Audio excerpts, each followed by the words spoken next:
पिता पुत्र और पवित्र आत्मा के नाम पर आमेन। सबको जय यीशु। मेरे प्यारे मित्रों, प्रभु के नाम से ये गहराई बाइबल अध्ययन श्रेणी में सबको तहे दिल से हार्दिक स्वागत है। और प्रभु इसे मौका हमारे लिए प्रदान किया है वचन सीखना और वचन हमारे जीवन में हम अप्लाई करना, मतलब वचन के अनुसार हम चलना। जीवन में परेशानी आएगा, जीवन में दुख संकट आएगा और अनुग्रहमय बातें और विजय आएगा, लेकिन यह समय वचन हमसे क्या संदेश देता है, वचन के अनुसार जीवन ऐसे संचालित करने के लिए, वचन के अनुसार वचन हमें संचालित करने के लिए, जीवन ऐसे सदा प्रभु के साथ रहने के लिए हमको ये प्रशिक्षण देता है। प्रिय मित्रों, ये बात शिष्यों से प्रभु कैसे सिखाते हैं। अभी मार्कुस का सुसमाचार अध्याय 8 पद संख्या 29, एक बड़ा समस्या हमारे आगे, एक सवाल, क्वेश्चन हमारे आगे है।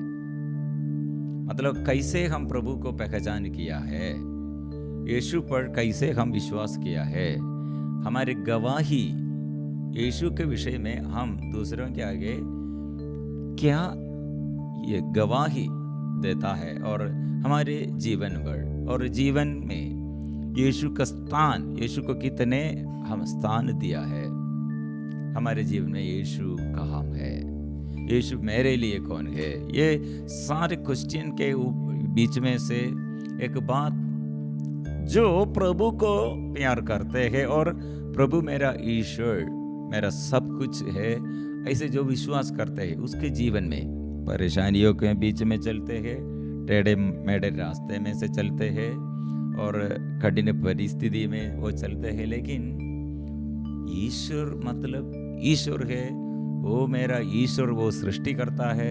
इसलिए आज के दिन में और भविष्य के लिए और भविष्य के दिनों में और पिछले दिनों में वो प्रभु सब कुछ जानते हुए अच्छा के लिए प्रभु जो करते हैं वो अच्छा करते हैं।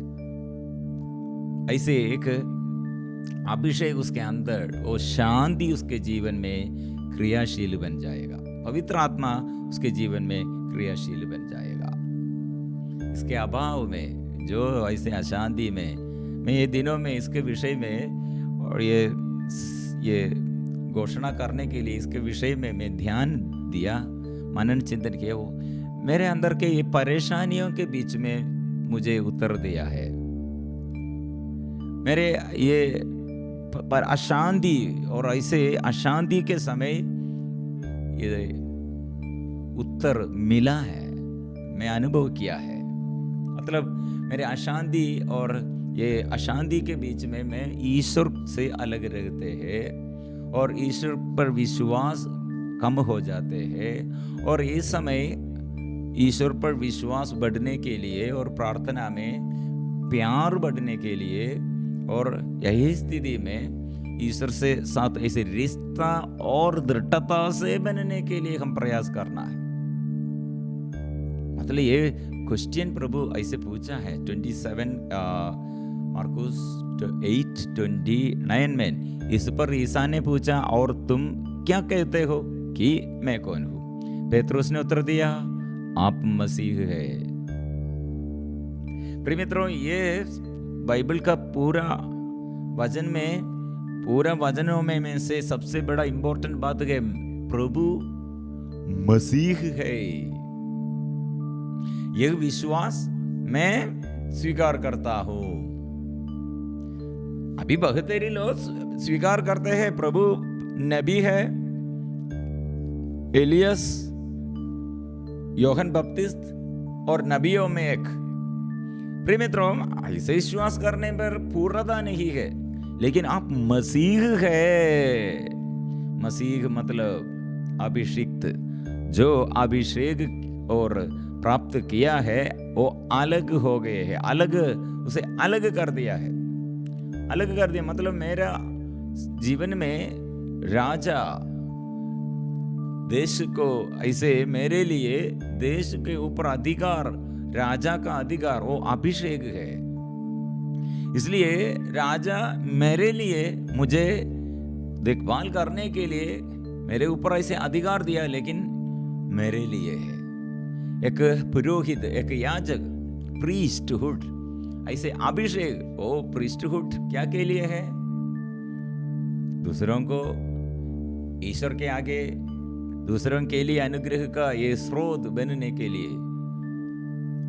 अभिषिक्त और मसीह मतलब ऐसे अलग करने वाला, और असग हो, वो अलग हो गए हैं क्या के लिए है? अभिषिक्त। प्रिय मित्रों, इसलिए मेरा अभिषेक मेरे लिए, ये प्रभु ने अभिषेक देता है तो प्रभु मुझे बुलाया है। प्रभु का बुलाहट, नबी मूसा को प्रभु बुलाया है। ये बुलाहट क्या के लिए है? सारे इस्राएलियों को बचाने के लिए, सारे इस्राएलियों के लिए, और ईश्वर के आगे खड़े करना है। मेरे माँ बाप ऐसे अभिषिक्त लोग हैं, माम और पप, मेरी मम्मा, मेरी माता और मेरी पिता। प्रिय मित्रों, मेरे ऐसे जन्म इसलिए है, प्रभु ने नियुक्त किया, मेरे इच्छा से नहीं, मेरे आग्रह से नहीं, ईश्वर ने चुन लिया है। इसलिए नबी प्रभु से अलग ऐसे अभिषिक्त है, राजा अभिषिक्त है, एक याजक, एक प्रीस्ट अभिषिक्त है। इसलिए प्रिय मित्रों, ये मसीह ये अर्थ में वो राजाओं का राजा, इस्राएलियों के ऊपर ऐसे एक राजाओं का राजा आकर शासन करने के लिए, अच्छा से शांति का स्थापना करने के लिए वो मसीह, वो आएगा, वो राजा है, राजा के पूरा अधिकार। और याजक है, मतलब ईश्वर के आगे वो खड़े होकर जनताओं के लिए अनुग्रह वो मांगेगा, अनुग्रह के लिए वो खड़े करेगा, वो जनताओं के अनुग्रह का स्रोत बन जाएगा। ईश्वर के सारे अनुग्रह वो याजक द्वारा लोग अनुभव करेगा। वो याजकों में सबसे बड़ा एक नबी, वो प्रभु संदेश सुनाने वाला। नबियों में एक मतलब वो नबी मतलब उसलिए मसीह में इसे पूरा अर्थ इसमें जुड़े हुए हैं। राजाओं का राजा, प्रभुओं का प्रभु। इसलिए याजकों में सबसे बड़ा और नबियों में सबसे बड़ा, और सब अनुग्रह के लिए हमारे लिए प्रभु ने ऐसे प्रबंध किया है। इसलिए मसीह आने पर मेरा जिंदगी बदल जाते है, सारे संसार में फिर अशांति नहीं रखते हैं, और किसी के विरुद्ध ऐसे लड़ाई झगड़ा नहीं है, और किसी को ऐसे कमी नहीं, कमजोर व्यक्ति नहीं है, क्योंकि वो राजा अच्छा से राज्य करते हैं, पालन करते हैं। वो मेरे लिए वो अलग हो गए हैं, मतलब वो अभिषिक्त व्यक्ति मेरे लिए अनुग्रह का स्रोत है। हमारे टीचर क्या के लिए बीएड और पोस्ट ग्रेजुएशन के वजह से टीचर का काम करते हैं। हम बोलेगा ओ सैलरी मिलेगा और अपने घर के ये अपने घर चलाने के लिए पैसा मिलने के लिए एक प्रोफेशन जैसे नहीं, लोग ऐसे सोचते हैं। लेकिन इसका उत्तर क्या है? एक टीचर बच्चा नहीं और लड़का लोग और विद्यार्थीगण नहीं है तो वो टीचर क्या के लिए है? टीचर बनने के लिए हमको हमारे आगे स्टूडेंट्स नहीं है तो इसमें क्या अर्थ है? स्कूल नहीं है तो प्रिय मित्रों हमको बच्चे लोग वहां स्कूल में वहां बच्चा लोग नहीं, विद्यार्थीगण नहीं, फिर वो स्कूल नहीं है।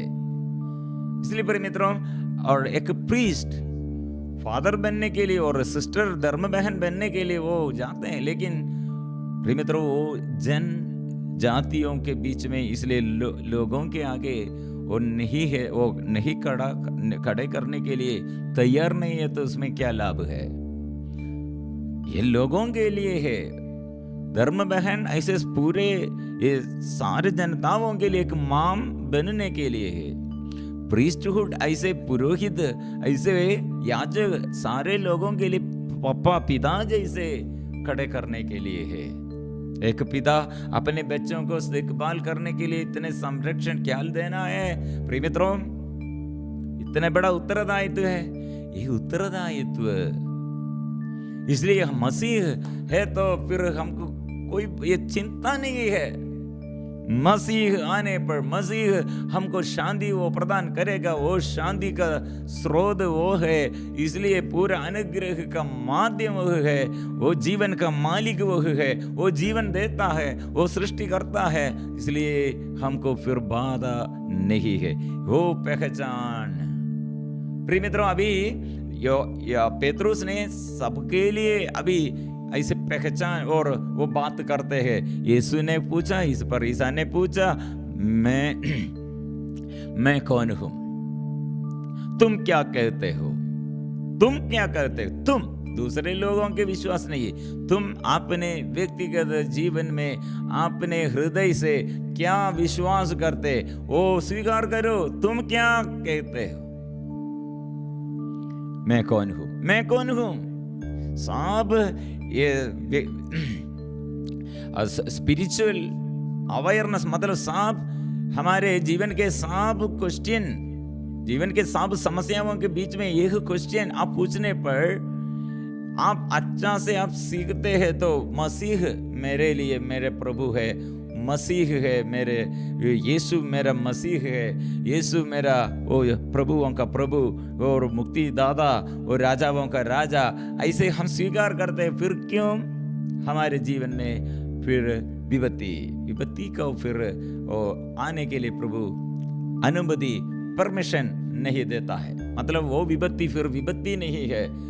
जो प्रभु को प्यार करते हैं उसके विधान के अनुसार बुलाए गए हैं। प्रभु को जो प्यार करते हैं और उसके विधान के अनुसार बुलाए गए हैं, ईश्वर ने उन्हें सभी बातों में कल्याण के लिए कार्य करते हैं, मदद करते हैं, कार्य करते हैं, वो अच्छा के लिए है। प्रिय मित्रों, इसलिए ये कौन? मसीह है। इस पर उन्होंने अपने शिष्यों को कठी चेतावनी दी कि तुम लोग मेरे विषय में किसी को भी नहीं बताना है, किसी को भी नहीं बताना है। क्यों प्रभु ऐसे ये संदेश देता है? पहले प्रभु ने क्या कहा था? चारों ओर सारे संसार में जाकर मेरे नाम की साक्ष्य गवाही देना है, बताना है, घोषणा करना है। इसलिए अभी प्रभु ने कड़ी चेतावनी दी कि तुम लोग मेरे विषय में किसी को भी नहीं बताना। क्यों? मतलब नेक्स्ट स्टेप अभी बहुत आनंद बहुत आनंद उन लोगों के अंदर है, क्योंकि प्रभु यीशु ने अभी पेतरुस को कितने नाम बड़ा समझदार व्यक्ति जैसे माना है और वो स्वीकार किया है। लेकिन इतने बड़े आनंद में अभी शिष्यगण बहुत बड़े आनंद में, क्योंकि हम पहचान किया है यीशु मेरे लिए मेरे आगे अभी खड़े है, वो मसीह है, हो मेरा गुरु। अभी साधारण गुरु ने जैसे नहीं, साधारण एक नबी नहीं है, साधारण एक प्रीस्ट नहीं है, साधारण ऐसे राजा नहीं है। वो मसीह मतलब उसमें पूर्ण अर्थ ये है, मुझे पूर्ण रूप से उद्धार करने के लिए है। फिर मित्रों, कितने आनंदित होकर वे लोग खड़े हैं, कितने, लेकिन इतने सबसे बड़ा आनंद उन लोगों के जीवन में अभी और अभी तक शिक्षक बनने के बाद और यीशु के पास पीछे ऐसे और फॉलो करने के बाद इतने बड़े उन्नति में वे लोग, आनंद के उन्नति में वे लोग पहुंच गया है। तुरंत ये पूरा आनंद अभी नष्ट हो गए हैं और नष्ट करते हैं और नष्ट हो जाते हैं। कारण प्रभु ने अभी शुरू किया है, आप लोग एक कड़ी चेतावनी की, तुम लोग मेरे विषय में किसी को भी नहीं बताना, नहीं बताना। कारण क्या है?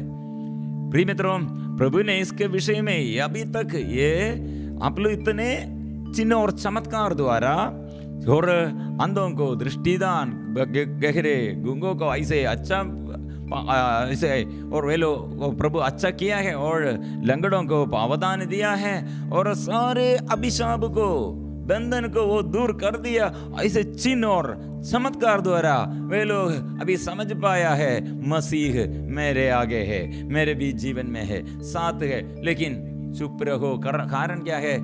सेकंड पार्ट, उद्धार करने के लिए दुख सहन और ये पीड़ा। ये प्रिय मित्रों, यीशु ऐसे पीड़ा और ऐसे विषय अभी तक उन लोगों को नहीं समझ आया है, अभी तक ऐसे प्रभु नहीं सिखाया है।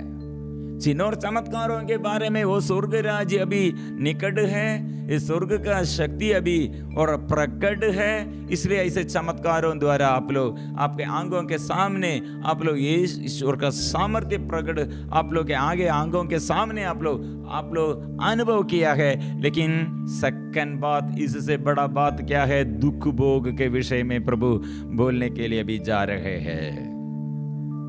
मतलब मैं मसीह हूं, इसलिए ये मसीह का अर्थ पूर्णता से आपको समझने के लिए सेकंड बात है।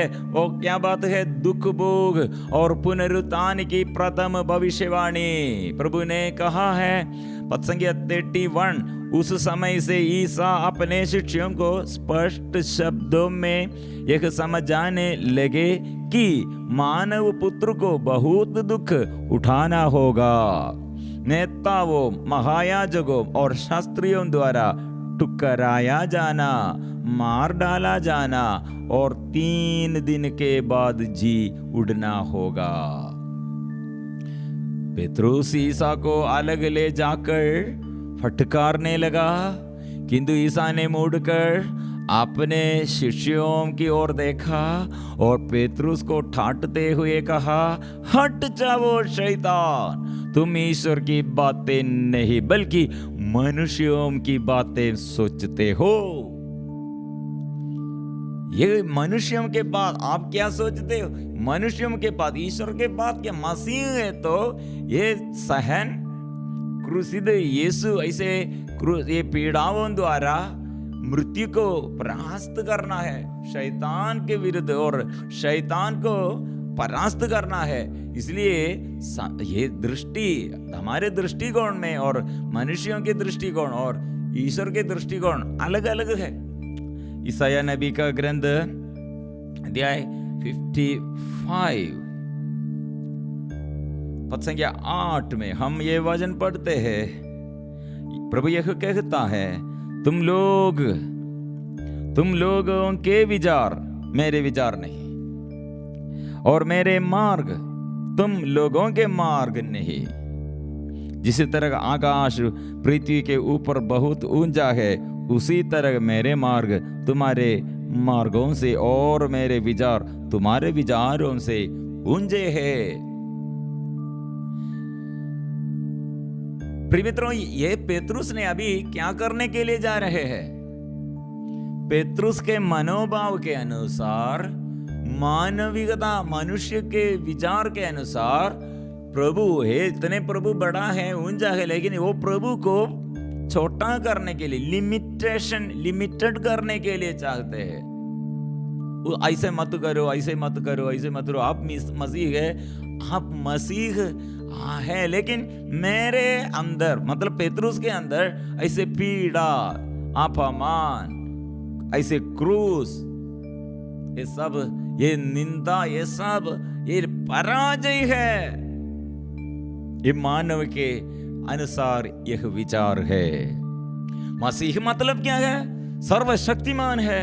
मसीह मतलब महत्वमय, कितने महिमामय है और सबके अधीनता में, सब अपने अधीनता में करना है।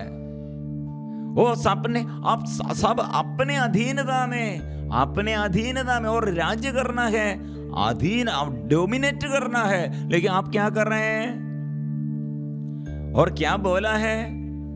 दुख भोग के विषय में मानव पुत्र को बहुत दुख उठाना होगा, नेताओं, महायाजकों और शास्त्रियों द्वारा ठुकराया जाना, मार डाला जाना, 3 दिन के बाद जी उड़ना है। लेकिन ये जी उड़ने के विषय में वो नहीं सुनते हैं, दुख के विषय में वो स्वीकार करने के लिए नहीं सकते हैं। मतलब ये दुख दर्द के समय, ये ऐसे समय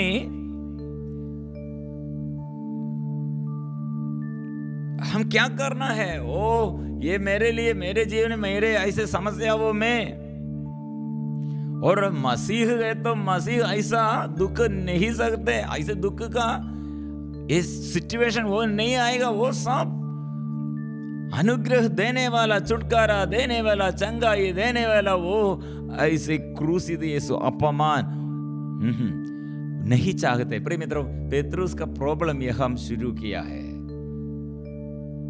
थोड़ा पहले प्रभु ने कितने और पेतरुस के बारे में कितने अच्छा से बात किया। अभी प्रभु ने कितने डांट देते हुए पेतरुस से बात कहते हैं, तुम शैतान, हट जाओ शैतान। पेतरुस नहीं, अभी पेतरुस नहीं, अभी शैतान है। इसलिए प्रिय मित्रों, हम में शैतान क्रियाशील बन जाते हैं, शैतान की आत्मा और पवित्र आत्मा भी, स्वर्ग से भी। मतलब जो हम स्वीकार करते हैं, ऐसे हमारे अंदर और ऐसे हम में क्रियाशील है। ईश्वर को हम, पवित्र आत्मा को स्वीकार करते हैं तो पवित्र आत्मा के अभिषेक के अनुसार हम बात करते हैं, और वह हमको ये आशा है, होपफुल और विश्वासमय और भरोसामय जीवन है। लेकिन तिरस्कार हम करते हैं तो मेरे पति के विषय में, जीवन में ऐसे बीमारी के विषय में, कठिनाइयों के समय और अचानक ऐसे घटना हमारे विरुद्ध आने पर हमारे अंदर ऐसे गड़बड़ी में हम डर के मारे ईश्वर पर अविश्वास करते हुए सब हम दूर करते हैं। इसलिए प्रभु ने कहा, मेरे विचार, ये दुख आएगा, ये पीड़ाएं आएगा, ये मृत्यु आएगा, लेकिन ये मृत्यु को परास्त करने के लिए, मृत्यु के ऊपर अधिकार पाने के लिए, शैतान को हमेशा के लिए परास्त करने के लिए एक मृत्यु चाहिए। प्रिय मित्रों, पेतरुस को समझ में नहीं आया था। मतलब यही पेतरुस फिर कैसे ये अच्छा से समझ पाया है। ये पेतरुस फिर पेतरुस का पत्र, ये विषय में पेतरुस यही विषय में अच्छा से हमें समझाते हैं। पेतरुस पहला पत्र में अध्याय 3 में पेतरुस ने क्या कहा, ये हम सीखना है। पेतरुस ने कहा, अपने हृदय में प्रभु मसीह पर श्रद्धा रखे। श्रद्धा हृदय में प्रभु पर, मतलब पहले वो बोला है लेकिन हृदय से नहीं सकते। वो आग्रह है। प्रिय मित्रों, कई लोग ऐसा है, प्रभु यीशु को तिरस्कार करने के लिए पेतरुस को अंदर आग्रह नहीं दे, लेकिन वो तिरस्कार किया 3 बार। लेकिन इसके बाद वो रोते हुए वो पश्चाताप किया है। एक पति और पत्नी ऐसे और वो प्यार से वो जीवन बिताते हैं, लेकिन अचानक ऐसे बोलेगा, पति के विरुद्ध बात करेगा, पत्नी के विरुद्ध बात करेगा, लेकिन हृदय ऐसे अलग रखने के लिए नहीं। यह पेतरुस ने इसलिए कहा है, फर्स्ट पेतरुस पहला पत्र, पेतरुस का पहला पत्र अध्याय 3 में पद संख्या 13, यदि आप भलाई करने में लगे रहेंगे तो कौन आपके साथ बुराई करेगा। यदि आपको धार्मिकता के कारण दुख सहना पड़ता है तो आप धन्य हैं। आप उन लोगों से ना तो डरे और ना घबराए। पेतरुस ने संदेश देता है, क्या देता है? यीशु ने क्या कहा, दुख भोग इसके समय क्या करना है। दुख भोग के समय ये ऐसे लोग हमारे विरुद्ध ऐसे अचानक ऐसे उठ खड़े हैं और हमारे विद्रोह करने के लिए खड़े हैं। हम क्या करना है, आप लोगों में ना तो डरे और ना घबराए।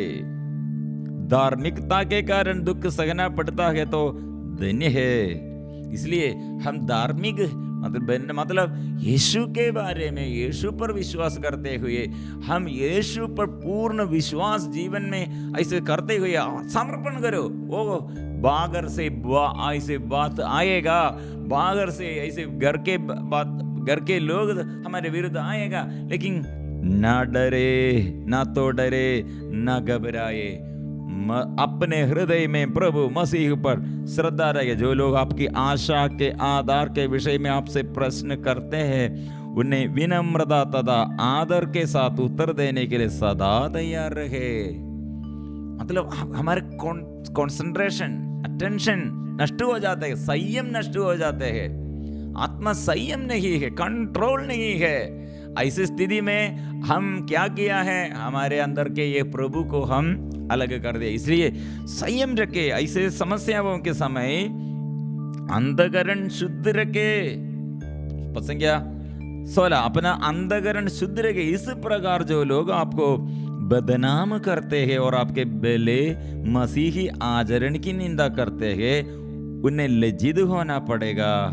यदि ईश्वर की यही इच्छा है तो बुराई करने की अपेक्षा भलाई करने के कारण दुख भोगना कहीं अच्छा है। इसलिए यीशु अच्छा से ये अच्छा बात है। इसलिए प्रभु यीशु एक दुख सहते हैं, कठिनताओं, ये कठिनाइयों के बीच में वो प्रभु विचलित नहीं हो जाते हैं, दृढ़ है, क्योंकि ईश्वर मतलब ईश्वर है, नहीं बदल जाते हैं। वो पूर्णता तक वो हमें पहुंच जाते हैं।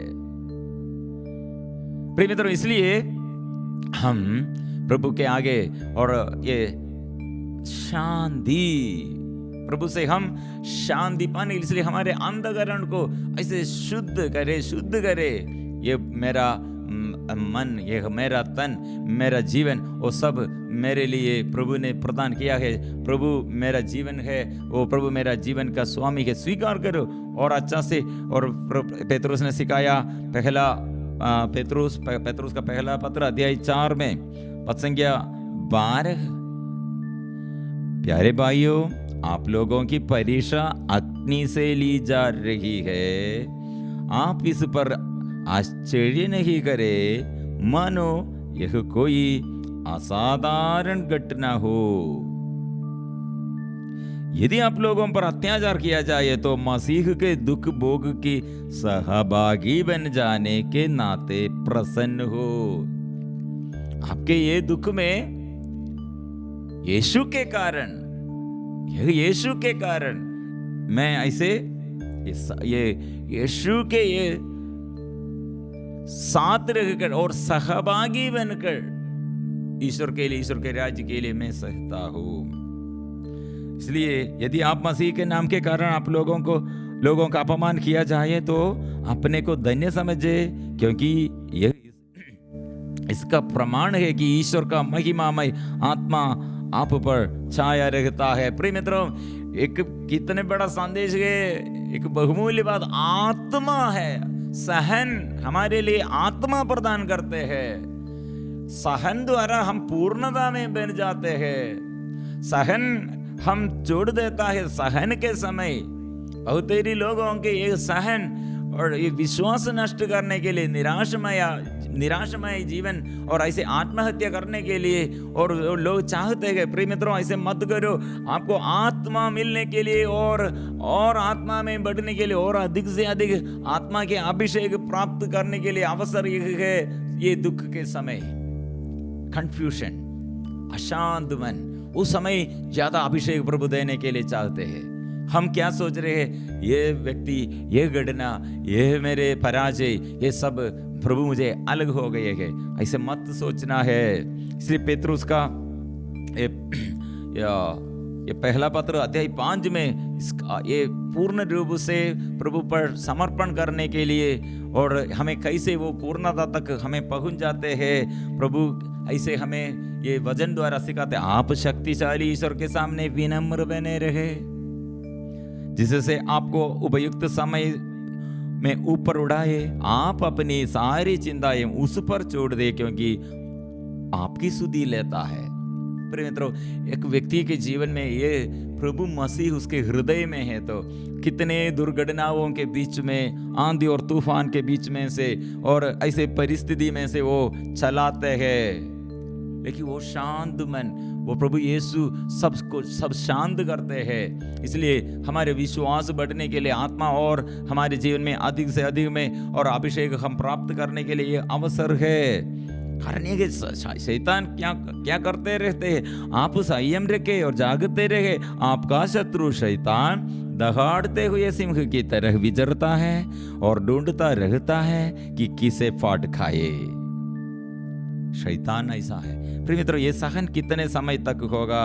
ये उत्तर यह है, ईश्वर ने पद संख्या 1 पीटर अध्याय 5 पद संख्या 10, ईश्वर ने जो संपूर्ण अनुग्रह का स्रोत है आप लोगों को मसीह द्वारा अपनी शाश्वत महिमा का भागी बनने के लिए बुलाया है। आपके थोड़े ही समय तक दुख भोगने के बाद आपको परिपूर्ण, सुस्थिर, समर्थ तथा सुदृढ़ बनाएगा। स्वीकार करो। इसलिए सहन, पीड़ा, ये क्रूसित यीशु हमें सिखाते हैं थोड़े ही समय दुख, लेकिन इसके बाद परिपूर्ण, सुस्थिर, समर्थ तथा सुदृढ़ बनाएगा। प्रिय मित्रों, हम प्रार्थना करेंगे। बहुतेरे लोगों को ये प्रॉब्लम, प्रिय मित्रों, ये प्रभु ने ऐसे पीक मोमेंट, मतलब ये पीक मोमेंट में एक बात सिखाते हैं। वे लोग क्या सीख लिया है, वो मसीह है, लेकिन प्रभु तुरंत कहा है, क्या कहा? ये किसी से ये खबर नहीं सुनाना है। कारण क्या है? दुख भो, आप लोग ये भी सीखना है। दुख के बाद, दुख के विषय में, सहन के विषय में, ये क्रूसिफिकेशन मतलब क्रूशीकरण, इसके विषय में आप लोग नहीं सीखते हैं तो आपको पूर्णता नहीं है। इसलिए आनंद के समय आप लोग ऐसे वो मसीह और स्वीकार किया, लेकिन ये क्रूस के बाद क्या होगा? ये क्रूस पवित्रीकरण के लिए, उद्धार करने के लिए, मृत्यु के ऊपर, और हमारे जीवन ये केवल ये संसार के लिए नहीं है, ईश्वर के साथ ऐसे रहने के लिए। प्रिय मित्रों, अभी हम कितने लोग सहन माम द्वारा, पप्पा द्वारा और जीवन साथी द्वारा, बच्चों द्वारा और ये पड़ोसी द्वारा, अधिकारी द्वारा और अपने जीवन में, और ऐसे दुर्घटनाएं, ऐसे अचानक ऐसे घटनाएं हमारे दुख के कारण आया है। हम ऐसे कितने लोगों को प्यार किया, फिर भी हमारे विरुद्ध वो विद्रोह करते। फिर ऐसे बहुत सारी समस्याओं के बीच में हम रखते हैं। लगातार ऐसे पराजय है, विपत्ति है और अशांति। प्रिय मित्रों, चारों ओर से ये अशांति देखते हुए आप क्या विश्वास करते हैं? प्रिय मित्रों, प्रभु आपके साथ है। आप अविश्वासमय बातें ना करें। और ये विश्वास क्या के लिए? 3 दिन के बाद जी उठेगा, लेकिन ये हम नहीं सुनते हैं, इसमें ध्यान नहीं देता है। ये दुख के बाद ईस्टर हमारे जीवन में, मतलब गुड फ्राइडे के बाद, गुड फ्राइडे हम कितने यीशु का एक क्रूसिफिक्शन, एक क्रूस मृत्यु हम देखते हैं, लेकिन तीसरा दिन जी उठने के लिए ईस्टर है। ऐसे हम समझना है, ये ध्यान देना है। नहीं तो ये दुख हम इनकार करते हैं तो ये दुख मुझे नहीं चाहिए। ऐसे दुख द्वारा ऐसे हम किसी को साथ रहने, ऐसे दुख जो देता है ऐसे मैं किसी को प्यार नहीं करूँगा। जो ऐसे निर्णय लेता है, प्रिय मित्रों, और निर्णय में शैतान को अधिकार है। लेकिन वो दुख के समय भी आत्मा मिलने के लिए प्यार करो, दूसरों के लिए क्षमा करो और दुख में प्रभु से विमुख न हो जाए और प्रभु के पास आए। मेरा प्रभु अभी भी मेरे साथ है, वो ये स्तुति और आराधना करने के लिए, इसलिए प्रभु हमें बुला रहे हैं। हम ऐसे विश्वास करेंगे और ऐसे सारे बाधाएं दूर हो जाएंगे। जीवन में प्रभु आशीष, अनुग्रह वो प्रदान करते हैं। माँ मरियम और सभी संत, स्वर्गदूत, मेरे नामधारी संत और सभी शहीदों के साथ मिलकर हम प्रार्थना करेंगे। प्रभु ये गहराई बाइबल अध्ययन के श्रेणी में और आशीष और अनुग्रह ये समझने के लिए हमको कृपा दे, जीवन में आशीष दे। पिता, पुत्र और पवित्र आत्मा के नाम पर आमीन।